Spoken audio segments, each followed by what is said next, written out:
Hi, I'm Annie Howell and I am IRIS Programme Director at IRISi.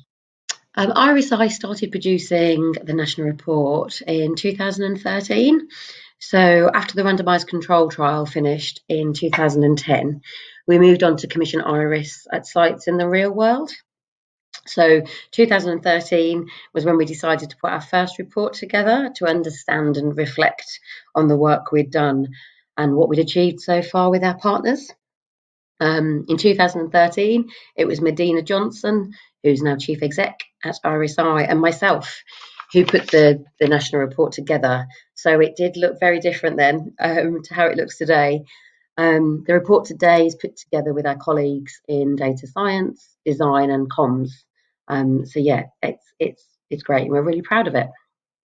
The national report is really important as it lets us see how IRIS has grown, as I said, and what we've achieved, and also to look at the different IRIS teams across the country, across England, Wales and Northern Ireland, to give them an opportunity to see what they're achieving and what we're achieving collectively. In July 2013, IRIS had received 760 referrals from 120 trained general practice teams, and that was across seven different localities. In our most recent report, up to March 2020, IRIS had received a total of 20,544 referrals, and that was from over 1,000 trained general practices across 48 different sites. Another reason, I suppose, the national report is so important, we've said it gives us a chance to see the journey, its growth, and to celebrate the success of all the sites. And when I've said about all the IRIS sites, I think it's really important to clarify what I'm talking about there. So at each site, we have a dedicated clinical lead who is a local clinician who helps promote and deliver the training for the IRIS programme. There's also advocate educators who are working extremely hard in their role as a specialist domestic violence and abuse worker to deliver training to the general practice teams and also to support and provide advocacy for the patients that are referred to them. There are also the local violence against women and girls services, and they are basically enabling the provision of the service, the IRIS programme locally, and working with hugely committed teams of general practices.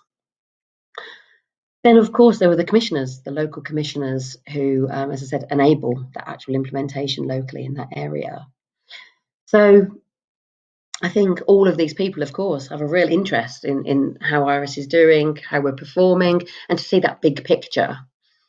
So we can see from looking at the national report, we can see IRIS trends, and we can reflect on those. So it gives us an opportunity really to see as well what is working well and also where we need to improve. So the general practice response has always been very positive to the IRIS training.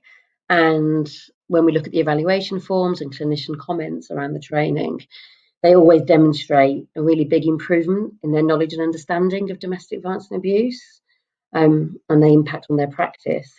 I think sort of finally, but most importantly, looking at the national report is a time to collectively appreciate the strengths of the survivors that are coming forward to seek support. Of course, it's always, it's essential to hear the voices of survivors. And I think it gives an opportunity in the report for, again, all parties to reflect on this, reflect on that strength, and also feel proud of what we can achieve when we all work together.